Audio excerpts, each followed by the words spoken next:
이번 시간에는 원과 직선의 위치 관계에 대해서 보도록 하겠습니다.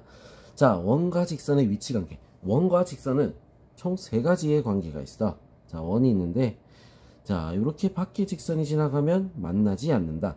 자, 그리고 이렇게 한 점에서 만난다. 또 어떻게 돼? 2점에서 만난다. 자, 이렇게 우리 3가지로 구분할 수가 있어.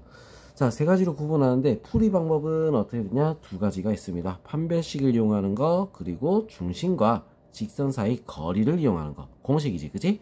자, 이렇게 2가지 방법을 이용해서 문제를 풀게 될 거야. 자, 그럼 요거는 한 점에서 만나는 거 우리 뭐라 그래? 접한다. 접선을 얘기하는 거겠지, 그지? 자, 첫 번째 판별식을 이용하는 건 어떻게 하냐면, 자, 직선을 우리가 원에 대입을 해서 푸는 거야. 알겠어? 자, 밑에 예를 보면 판별식을 이용하면 직선을 y는으로 바꾼 다음에 어떻게 y 대신에 대입을 해서 x에 대한 2차식이 나올 거야. 그거를 판별식을 이용해서 판단을 하는 거야. 자, 만나지 않을 때는 어떻게 돼? 판별식이 0보다 작다. 만날 때 한 점일 때는 어떻게 돼? 0. 자, 2점에서 만날 때는 0보다 크다. 자, 이렇게 우리가 구분하는 거. 자, 이거 우리는 판별식을 이용한 거야.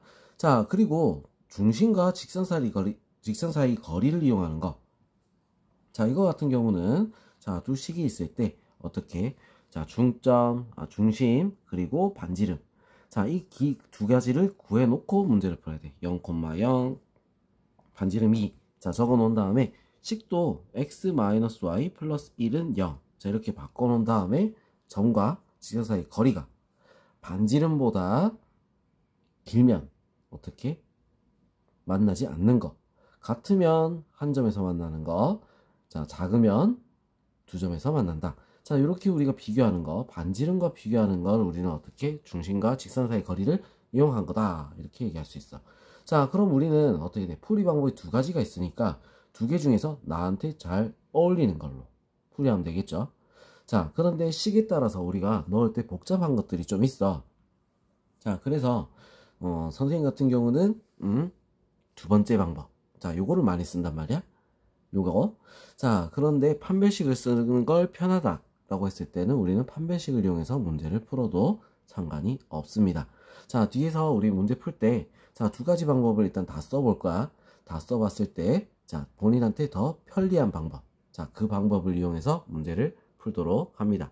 알겠죠? 자, 그럼 다음 페이지로 바로 넘어갈게요. 문제풀이로 넘어가겠습니다.